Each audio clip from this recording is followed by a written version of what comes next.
and welcome back to my channel Ruby Raven, and we are going to continue with the kitchen series.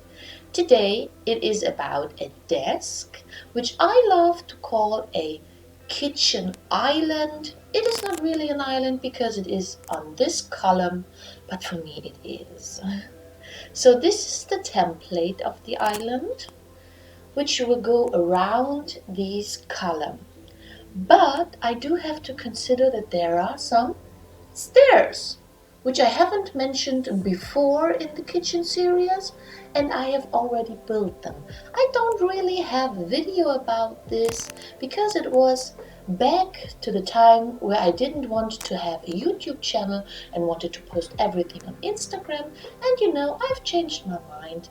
And voila, this kitchen island table does not really go well with the stairs, so I have to make a workaround. But hey, that's no problem, isn't it? We're gonna solve this. Here we have the cardboard template again, and I did pre-cut a wooden piece with the exact shape of the template. And these are the legs I'm going to install, and a very short one. Who might guess why the short one is there? Maybe because of the stairs? Yes, it is. Let's sand all the pieces. And I do not want to create a simple table, kitchen island. I do want to make it a little bit more fancy, to fit at least a bit to the very elaborate, decorated kitchen that I already have. So I do want to add some covers. It is very similar to the table that I've done for the greenhouse / conservatory. I do have a video on that. It is very easy to follow. And once they are all sanded, it is time for a very speedy gluing action.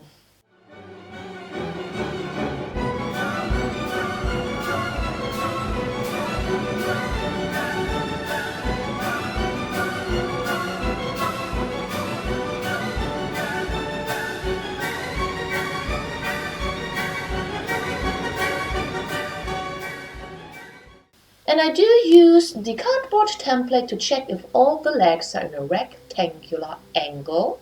They have to sit in the corner right direct underneath the tabletop.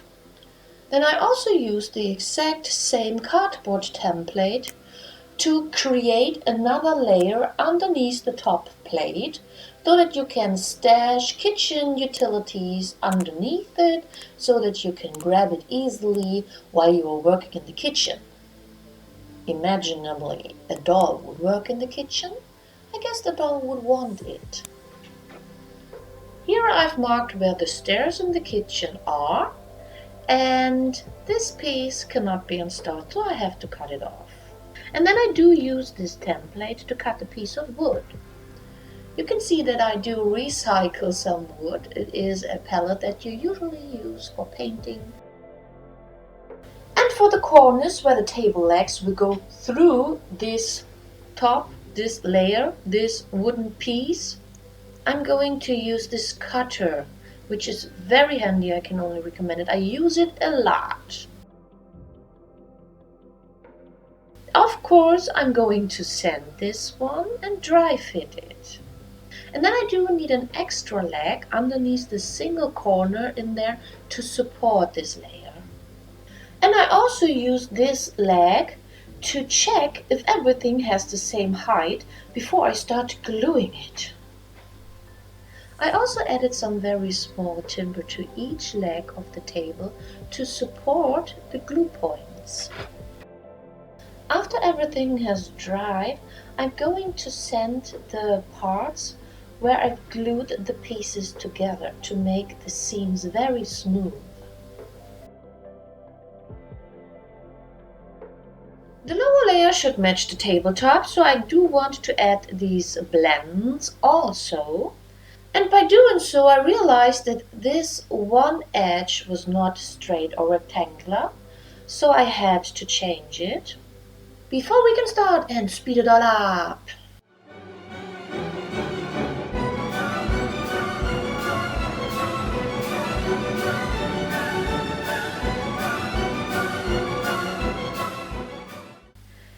After some good sanding, I'm going to paint it in the kitchen color, a light beige. So what I've learned so far, or what kind of mistakes I have done here with this project, is the blending trim doesn't really match on both sides for both layers. There's a difference. And maybe I wouldn't have needed this extra supports because I do add the blend trim. The next thing is that the very top layer, the top table, looks much better than the lower label. You can see some gaps in between there. So next time I would do the second layer a bit bigger and add the blend trim underneath it, like I have done it for the tabletop. And don't you like a good dry fit as much as I do, at least when it works out? Let's see if we were able to solve the stair problem. I love it. I love it already. So now let's come to something new on this channel. Let's use some techniques. This is a screenshot of my computer, or more a screen video. And I did buy a bundle, a SVG bundle from Etsy. It is from Thicket Works Studio. It's from Heather Tracy, and she also has a YouTube channel.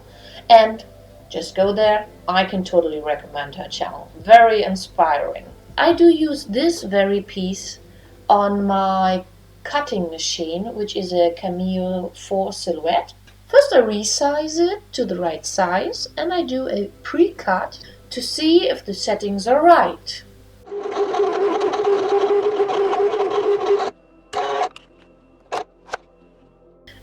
Cut a whole bunch of it. Now I'm coloring them in a very lovely metal brassy color that fits to the kitchen design. By the way, I do have a video for painting the kitchen and building this corner furniture piece. May you want to check it out.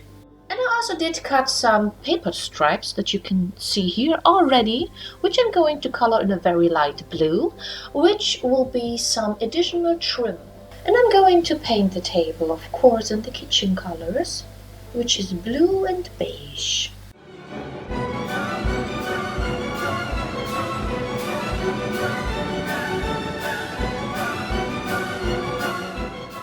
And I'm going to add the metal pieces on every outside corner of the kitchen aisle or table, and the blue stripes on the upper part of the legs.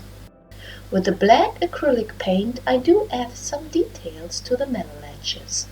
So well, now it's time to build the door. This is the door I brought somewhere in China on Wish, I think. Let's take off this funny metal piece looking fabric, because I don't want to have it, and sand it all. I do disassemble the door and I tape it, let's call it in half, because I want this door to have two colors. One color inside the kitchen, matching the kitchen design, and one side matching the staircase design. And then of course I start painting it. I do give it a base coat in the beige that I always do. I think you have seen me doing this 1,000 times by now. And I do color it in the kitchen design color, the kitchen theme. A turquoise and a very light blue. And these are the two colors I've been talking about. A walnut color for the hallway, and of course the blue beige design for the kitchen. I do love the effect when you open the door. I'm just obsessed with it. And I do of course want to add some glass to the door. It is acetate from a packaging.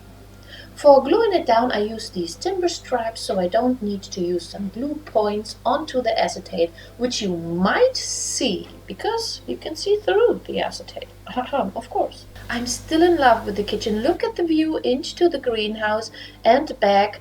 I wish I would have such a house. Well, let's come back to put everything in. And now it's time to give it some love.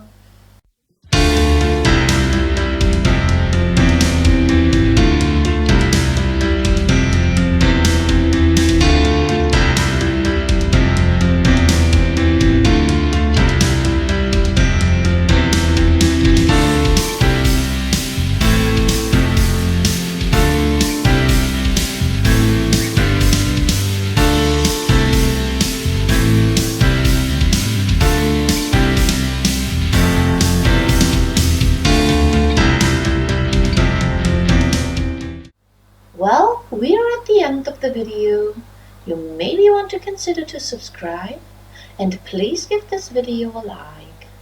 See you next time. Bye bye bye.